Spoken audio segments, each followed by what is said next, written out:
Hello,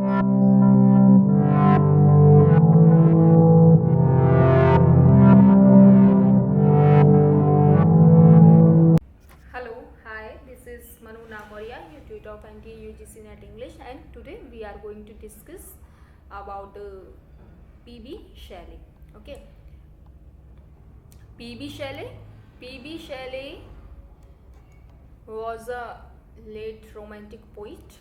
Okay, and you can see here this is a PB Shelley. ठीक है, PB Shelley का photo यहाँ पे लगा हुआ है, आप देख सकते हैं। तो आज हम क्या डिस्कस करेंगे? So today we are going to discuss about the PB Shelley's life and PB Shelley's works and chronology. Okay, so let's get start with a new topic. ठीक है, तो हम आज PB Shelley पढ़ेंगे और PB Shelley से जो है क्या क्या NTA ने क्वेश्चंस पुटअप किए थे। ठीक है, कौन से क्वेश्चंस NTA ने पूछे थे वो हम PYQs भी आज इधर देखेंगे। ओके, देखिए ये दिख रहा है आपको एग्जाम पॉइंट्स, है ना, एग्जाम पॉइंट्स। ये एग्जाम पॉइंट्स जो दिख रहा है आपको, अब ये वो चीज़ है, ये PYQs है ना, PYQs। ठीक है, PYQs हैं ये सारी। तो मैं आपको देखिए इसमें ये मैं आपको बताती हूँ कि क्या क्या PYQs NTA ने नेट के एग्जाम में पूछे थे। ठीक है, तो देखिए सबसे पहले टू राइटर्स हैव बीन, ये इस तरीके से उन्होंने पूछा था कि डिफेंस ऑफ पोइट्री जो है ना, द डिफेंस ऑफ पोइट्री वो किसने लिखी है, मतलब एक ही टाइटल का जो वर्क है, ठीक है, वो किन ने लिखा है, किसने लिखा है। तो देखिए the defence of poetry written by sir Philip Sidney and PB Shelley। पहले किसने लिखा था? सर फिलिप सिडनी ने, लेकिन टाइटल सेम है, लेकिन जो इन्होंने बात उसमें की है, ठीक है, इन्होंने जो बात उसमें की है द डिफेंस ऑफ पोइट्री में, वो अलग अलग है। ठीक है, सेम चीज़ नहीं है, वो अलग अलग है। ठीक है, तो PB Shelley ने सबसे पहले लिखा था सर फिलिप सिडनी ने, एंड उसके बाद लिखा था PB Shelley ने ऐसे लिखा था। ठीक है, अब बात करते हैं, अब ये भी PYQ है, कीट्स का मेडलाइन, ये मैच द फॉलोइंग में था ये क्वेश्चन। ठीक है, कीट्स मेडलाइन से प्रोमेथियस शैली ने लिखा था, यूरिजन ब्लिक ने लिखा था, विलियम ब्लिक ने। ठीक है, चाइल्ड हारोल्ड किसने लिखा था? लॉर्ड बायरन ने। अच्छा ये बताइए कि लॉर्ड बायरन जो है वो किस वक्त से फेमस हुए थे? ये एक PYQ भी है। ठीक है, जो अभी जून का जो एग्ज़ाम हुआ था 2024 में, उसमें भी ये क्वेश्चन आया था। ठीक है, तो उसमें भी ये पूछा गया था, अभी फिर उसके बाद वो कैंसिल हो गया था एग्ज़ाम, है ना, पता होगा आपको, फिर वो कैंसिल हो गया था एग्ज़ाम। उसमें ये वाला क्वेश्चन फिर से पूछा गया था, ये वाला लॉर्ड बायरन का। ठीक है, तो बोलते हैं ना कि NTA जो है क्वेश्चन रिपीट नहीं करता है, PYQs रिपीट नहीं होते हैं। देखिए ये सारी जो हैं ये PYQs मैं आपको बताऊंगी कि अभी जो रिसेंटली जो एग्ज़ाम हुआ है दिसंबर में, ठीक है, जिसका अभी सिर्फ आंसर की ही उन्होंने रिलीज़ किया है NTA ने, लेकिन अभी रिजल्ट उन्होंने डिक्लेयर नहीं किया है। NTA की वेबसाइट पे अभी रिजल्ट का कोई डिक्लेरेशन नहीं है। तो मैं आपको अभी बताऊंगी, ये पहले का है, ये PYQ पहले के हैं। ठीक है, लेकिन यही सेम लेकिन अलग अलग तरीके से, ठीक है, उसकी लैंग्वेज को चेंज करके NTA ने इस बार भी क्वेश्चंस पूछे हैं। ठीक है, तो मैं आपको बताते जाऊंगी कि अभी रिसेंटली जो उन्होंने पूछा है वो कौन कौन से थे। ठीक है, अब बात करते हैं प्रोमेथियस अनबाउंड। ये लिखा था PB Shelley ने, 4 एक्ट लिरिकल ड्रामा था ये, जिन्होंने लिखा था PB Shelley ने। To suffer whose which hope the things infinite, to forgive the wrong starker than death or night. ठीक है, तो प्रोमेथियस बाउंड किसने लिखा था? PB Shelley ने लिखा था। 4 एक्ट लिरिकल ड्रामा है ये। ठीक है, वॉल्टर स्कॉट। अब देखिए ये वाला PYQ जो है ये क्रोनोलॉजी बेस पे आया था। कैसे कि है ना, उनकी जन्म के उससे और उस हिसाब से आया था, मतलब उनके है ना बर्थ डेट वाइज उन्होंने पूछा था क्रोनोलॉजी। तो सबसे पहले किसका बर्थ हुआ था? वॉल्टर स्कॉट का, who was born in 1771, ठीक है। Then Lord Byron was born in 1788, then Shelley born in 1792, after that the Keats, John Keats, okay. तो इस तरीके से उन्होंने पूछा था। अब बात करते हैं, देखिए ओड टू वेस्ट विंड, ये दिख रहा है आपको, ode to west wind. This is written by PB Shelley, ठीक है, 1819 में लिखा गया था। कैसनर wood near the Florence Italy, ठीक है, फ्लोरेंस इटली में इसको लिखा गया था, ठीक है। किस वर्क को, किस ऑड को, ode to the west wind को, ठीक है। अच्छा, अब बात करते हैं कि ode to the west wind ये किस राइम में लिखा गया था, किस फॉर्म में लिखा गया था। तो इस यही वाला पीवाईक्यू जो है, ये वाला जो पीवाईक्यू है, ये वाला, इसको एनटीए ने अभी पूछा था कि ode to the west wind जो ओड है पीबी शेले का, वो किस राइम में यूज किया गया है, किस राइम में लिखा गया है। तो याद रखिएगा, ये अभी रिसेंटली जो एग्जाम हुआ है दिसंबर 2024 का, उसी में ही ये एनटीए ने पूछा है। तो ये लिखा गया था टेरेसा राइमा में, टेरेसा राइमा में, ओके, टेरेसा राइमा जो है उसमें इसको लिखा गया था, ठीक है। तो ये अभी का ये, ठीक है। तो ओरिजिनली पब्लिश्ड इन 1820, और किस जगह लिखा गया था, एक उस चीज को भी याद रखिएगा, किस जगह इसको लिखा गया था, फ्लोरेंस इटली में, ठीक है, फ्लोरेंस इटली में इसको लिखा गया था, ठीक है। Originally published in 1820 by Charles Ellen as part of the collection of Prometheus Unbound. किसमें था ये, प्रोमेथियस अनबाउंड के कलेक्शन में इसको पब्लिश करवाया गया था। A lyrical drama of 4 acts which with other poems written in terza rima. देखिए ये दिख रहा है ना, टेरेसा राइमा, टेरेसा राइमा में ode to the west wind को लिखा गया था। ये अभी का ही है, अभी जो रिसेंटली एग्जाम हुआ है 2024 का, उसमें ही ये पूछा गया था, ठीक है। दिस इज ऑल्सो पीवाईक्यू, ठीक है। That the brain must know, ठीक है, ये किसकी लाइन है, ये किसमें लाइन पूछी, द स्काईलार्क की ये लाइन है। This is also by PB Shelley, ठीक है, ये भी पीबी शेली का लिखा हुआ है, ठीक है। अब बात करते हैं, शेले ने एक वर्क लिखा था elegy, pastoral elegy, okay, pastoral elegy लिखी थी पीबी शेले ने। ये किसके लिए लिखी थी, किसको डेडिकेटेड थी, तो ये थी जॉन कीट्स को, ठीक है। जॉन कीट्स का जब डेथ हो गया था, जॉन कीट्स का, तब ये एडोनिस नाम का जो पेस्टोरल एलिजी लिखी थी पीबी शेले ने जॉन कीट्स को डेडिकेट की थी, ओके। देखिए Queen Mab written by PB Shelley, this is also PYQ. Who wrote the wandering Jew, ठीक है, तो वॉन्डरिंग जू किसने लिखा था, ये भी पीबी शेले ने लिखा था। 4 कैंटेंस में ये डिवाइडेड था एंड द शॉर्ट लिरिक है ये, ठीक है, ये द वॉन्डरिंग जू बाय पीबी शेले, ठीक है।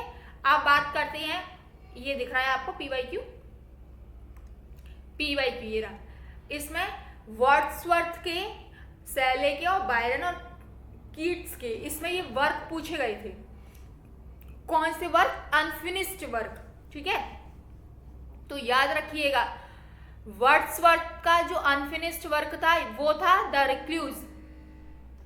शेले का, पीबी शेले का अनफिनिश्ड कौन सा वर्क था, द ट्रिम्प ऑफ लाइफ।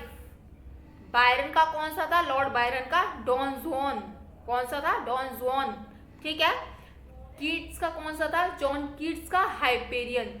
तो these all are unfinished work, okay, ये अनफिनिश्ड पोम्स हैं इन्हीं राइटर्स की, ठीक है। Next is a pamphlet of Irish conditional and address to the Irish people was composed by PB Shelley. अब देखिए एक पैम्पलेट उन्होंने लिखा था पीबी शेली ने, जो किसको डेडिकेट था, जो था इरिश लोगों के लिए, इरिश पीपल के लिए, ठीक है। इरिश कंडीशन को उसमें बताया गया था, ठीक है, कि उसमें क्या इरिश कंडीशंस थी, ठीक है। उस टाइम पर उन्होंने ये पैम्पलेट जो है पब्लिश करवाया था पीबी शेली ने। अब बात करते हैं कि Shelley was expelled from the Oxford University to the publication of the necessity of atheism, ठीक है। किस वर्क के लिए, पीबी शैले को किस वर्क के लिए ऑक्सफोर्ड यूनिवर्सिटी से एक्सपेल्ड किया गया था? तो वो था the necessity of atheism. Okay, the necessity of atheism. इस वर्क के लिए पीबी शैले को ऑक्सफोर्ड यूनिवर्सिटी से निकाला गया था और इनके साथ भी एक इनके फ्रेंड थे, ठीक है, हॉग, ठीक है, हॉग नाम के इनके एक बेस्ट फ्रेंड थे। उनको और पीबी शैले को, ये उनको और पीबी शैले को दोनों को ही ऑक्सफोर्ड यूनिवर्सिटी से एक्सपेल्ड कर दिया था, क्योंकि पीबी शैले ने एक वर्क लिखा था द नेसेसिटी ऑफ एथिसिज्म, तो इसी वजह से उनको ऑक्सफोर्ड यूनिवर्सिटी से निकाल दिया गया था। ठीक है, this is also by PYQ। Okay, PYQ ये भी है। ये है ode to the west wind, ये भी PYQ है कि ode to the west wind का इफ, ये बहुत ही फेमस लाइन है, इफ विंटर कम्स, तो ये कंप्लीट करना था, if winter comes can spring be far behind. ठीक है, तो इसको कंप्लीट करना था, इस लाइन को। नेक्स्ट इज पीबी शैले ने एक अल्टरनेटिव टाइटल क्या था, स्पिरिट ऑफ सॉलिट्यूड, आस्टर का, आस्टर नाम का एक उन्होंने वर्क लिखा था, उसका सब टाइटल पूछा था कि इसका सब टाइटल क्या है, तो उसका सब टाइटल था the spirit of solitude. Understood? ठीक है, आप बात करते हैं पीबी शैले का जन्म कब हुआ था। He was born in 1792 and died in 1822. Understood? ठीक है, कहाँ हुआ था उनका जन्म? एट वेक्सट England, at west Sussex England. ठीक है, इंग्लैंड में और वेस्ट सक्सेस में उनका जन्म हुआ था। देन इज, ठीक है, विंग मेंबर द पार्लियामेंट के भी थे। एट ऑक्सफोर्ड शैले ने फ्यू लेक्चर्स वहाँ पे अटेंड किए थे ऑक्सफोर्ड यूनिवर्सिटी में। ठीक है, long hours reading, conducting scientific experimental, ये चीज उन्होंने वहाँ पर किया था, लेबोरेटरी में थे। He met a fellow student Thomas Jefferson Hogg who became his closest friend. ठीक है, मैंने अभी आपको बताया था ना कि किस किस को ऑक्सफोर्ड यूनिवर्सिटी से एक्सपेल्ड किया था, तो उसको किस किस को किया था? एक तो पीबी शैले को किया गया था along with his friend, the close friend Jefferson Hogg. ठीक है, तो जेफरसन हॉग और पीबी शैले दोनों को ही the necessity of atheism work के लिए ऑक्सफोर्ड यूनिवर्सिटी से बाहर निकाला गया था। ठीक है, study in Eton college, Eton college में पीबी शैले जो है उन्होंने स्टडी की थी, वहां उनको नाम दे दिया गया था मैड शैले। क्या नाम दिया गया था? Mad Shelley. किस कॉलेज में? ईटन कॉलेज में, याद रखिएगा। ठीक है, यस। अब इधर in 1814 Shelley eloped with Mary Godwin. ठीक है, Mary Godwin, daughter of William Godwin, and they are eloped Switzerland along with whom? Along with Mary's step-sister Clairmont। ठीक है, क्लेयरमोंट के साथ में पीबी शैले किसके साथ एलोप्ड हो गए थे? मैरी गॉडविन के साथ। मैरी गॉडविन कौन थी? विलियम गॉडविन की बेटी थी। ठीक है, विलियम गॉडविन की डॉटर थी।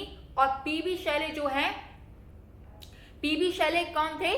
पीबी शैले जो है विलियम गॉडविन के स्टूडेंट थे। ठीक है, स्कॉलर थे, स्टूडेंट थे।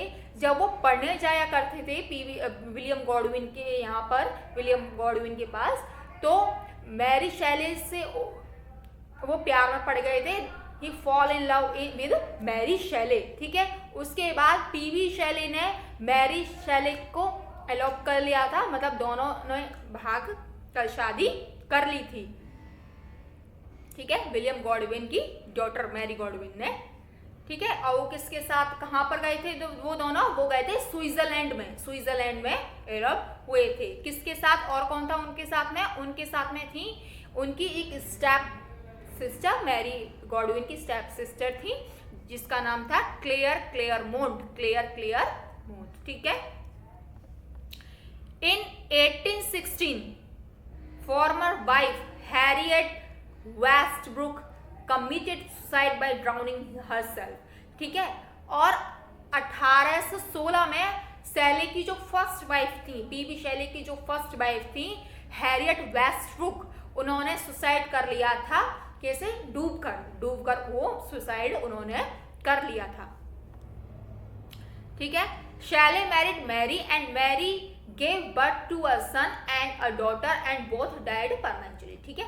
शैले के 2 बच्चे हुए थे और दोनों ही बच्चे उनके मर गए थे, ठीक है। Shelley had a deep impact on the Victorian and pre-Raphaelite poet, ठीक है। शैले बहुत ही ज्यादा इम्पैक्ट किससे थे?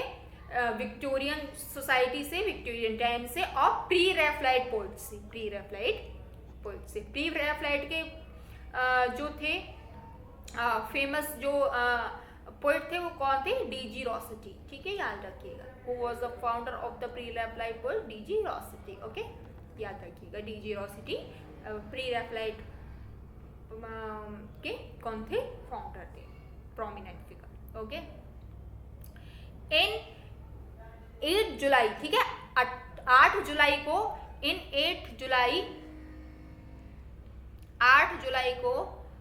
1822 में इन 1822 8 जुलाई को शैले वॉज बॉर्न, ठीक है। 8 जुलाई 1822 में शैले का जन्म हुआ था। Returning back to his home, his boat called on Juan, ठीक है। सॉरी, जन्म नहीं हुआ था उनका, सॉरी, वो उनकी डेथ हुई थी। 8 जुलाई को उनकी क्या हुई थी? डेथ हुई थी, ठीक है। 8 जुलाई 1822 को पीबी शैले वॉज डेड, ठीक है। जब वो अपने घर लौट रहे थे, ठीक है, तो उन्होंने डॉन जुआन, जब जिस बोट से वो घर लौट रहे थे ना, बाद में उनकी डेथ हुई थी, पहले जब वो घर लौट रहे थे तो घर लौटते टाइम वो एक किस में बैठे थे? डॉन जुआन में। डॉन जुआन का था एक शिप था, ठीक है, एक शिप था जिसका नाम पीबी शैले ने क्या रख दिया था? डॉन जुआन। उस शिप में ही बैठकर वो अपने घर लौट रहे थे तो उन्होंने उसका नाम क्या रखा था? डॉन जुआन। द बोट, ठीक है, बोट था, unfortunately got lost in the storm and Shelley drowned in a boat capsized the Bay Spezia, ठीक है। जब उस बोट में बैठकर पीबी शैले अपने घर लौट रहे थे तभी उन्होंने बीच में उसका नाम रखा था डॉन जुआन, और वो अनफॉर्चुनेटली जो था वो स्टॉर्म में लॉस्ट हो गया था, तो पीबी शैले की डेथ डूबकर हो गई थी, ठीक है, याद रखिएगा। There was a rumor that it was a political murder, ठीक है, एक rumor भी बन गया था कि ये जो है वो पॉलिटिकल मर्डर है, ठीक है। कोई मानने को तैयार नहीं था कि उनकी डेथ जो है डूबकर ही हुई है। ये एक र्यूमर उस टाइम पर बन गया था कि पॉलिटिकल कुछ बातों की वजह से पॉलिटिक्स में वो जो थे, अंडर द पॉलिटिक्स उनका जो है वो मर्डर हुआ है, ठीक है। His body was assured and he was cremated on the beach of Azure in the presence of the violent raven and the lion, ठीक है। अब देखिए ode to the west wind, ठीक है, ode to the west wind, this is a poem, this is a ode written by PB Shelley, ठीक है। According to Shelley the poem was written in the woods outside Florence Italy in the autumn, ठीक है। किस में लिखा था? Autumn season में लिखा था उन्होंने। किस में लिखा था? Ode to the west wind, autumn season के टाइम पर उन्होंने लिखा था फ्लोरेंस इटली में। Understood? In which year? In 1890. Okay. Each of the 7 parts of the Ode to the West Wind contains 5 stanzas. ठीक है, 7 parts जो थे उनमें 5 stanzas थे उस ओड के अंदर। 4 और 3 लाइन्स उसके stanzas में थी and 2 lines was couplet, ठीक है। 2 लाइन्स जो है कपलेट की थी और all metered थी, all metered in iambic pentameter। 2 lines जो थी वो कपलेट में लिखी गई थी और जो लाइन थी उनको iambic pentameter में लिखा गया था, ओके, ठीक है।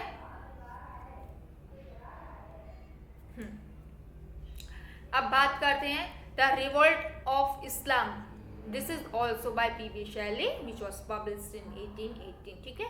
इसका title the lion and Cynthia, ये जो वर्क है द लाउन एंड सेंथिया, लाउन एंड सेंथिया, इसका टाइटल क्या था, सब टाइटल, और the revolution in the golden city. इनको याद रखिए, जो जो पॉइंट्स मैं आपको बता रही हूँ ना, ये बहुत ही इंपॉर्टेंट है नेट्स के पर्सपेक्टिव से। आप देखिए, चाहे आप इंग्लिश के रिलेटेड कोई भी एग्जाम आप दे रही हैं, वो सबसे, ठीक है, ये मेन पॉइंट है जो एनटीए ने पूछा गया है, ठीक है, वही है ये।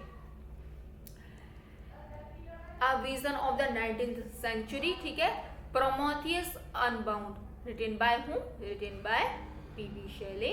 अच्छा, अब एक बात बताइए, प्रोमेथियस अनबाउंड जो है वो पीबी शेले ने लिखा था, लेकिन प्रोमेथियस बाउंड किसने लिखा था, पता है आपको? प्रोमेथियस बाउंड किसने लिखा था? ये तो अनबाउंड है, लेकिन प्रोमेथियस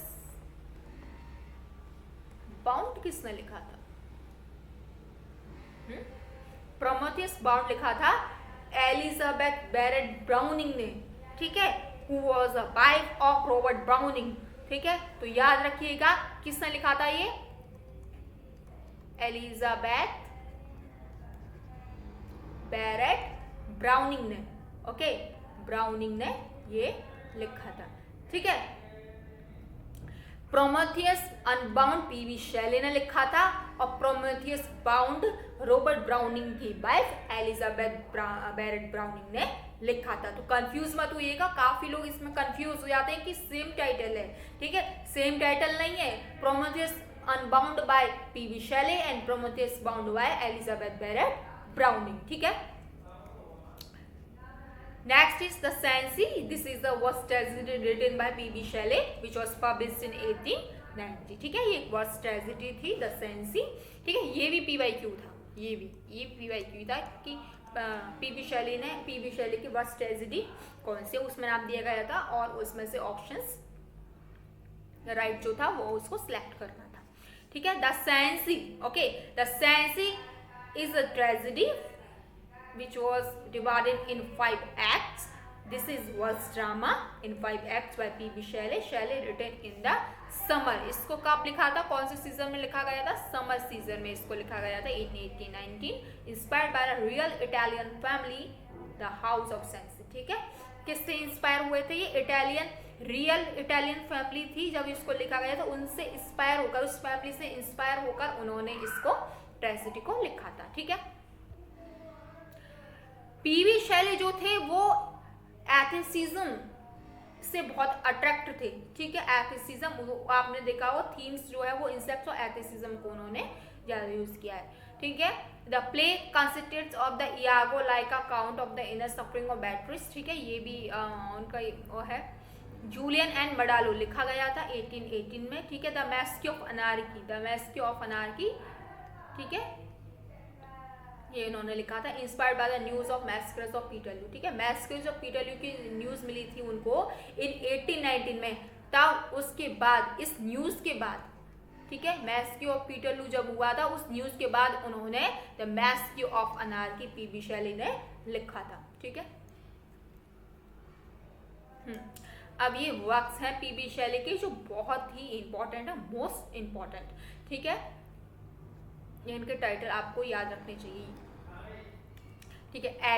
एडोनिस जैसा मैंने आपको बताया था, ये एलिजी थी, ठीक है, एलिजी, ये देखिए, pastoral elegy on the death of John Keats, ठीक है, which was published in which year, in 1821।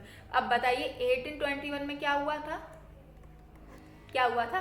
John Keats was died in which year, in 1818, ठीक है। जॉन कीट्स वॉज डाइड, ठीक है, इन 1821, तभी उसी के बाद ही इन्होंने पीबी शेले ने ये एडोनिस को जो है लिखा था, ठीक है। पीटर बेल द थर्ड, ये भी उनका पीबी शेले का ही वर्क है, विच वॉज पब्लिश्ड इन 1839। अच्छा, लेकिन एक पीटर बेल नाम का भी एक वर्क लिखा है किसने लिखा है पीटर बेल नाम का एक वर्क? किसने लिखा है पीटर बेल नाम का एक वर्क? बताइए, आपको पता हो। जैसे कि मैंने विलियम वर्ड्स के जब पढ़ाया था तब मैंने बताया था ना कि पीटर बेल जो है वो विलियम वर्ड्सवर्थ ने भी लिखा है, ठीक है, विलियम वर्ड्सवर्थ ने भी उसको लिखा है। Peter Bell the third written by PB Shelley और Peter Bell written by William Wordsworth. याद रखिएगा सेम टाइटल है, थोड़ा सा ही चेंज है। वो पीटर बेल द थर्ड है जो पीबी शेले ने लिखा था, और पीटर बेल लिखा था विलियम वर्ड्सवर्थ ने।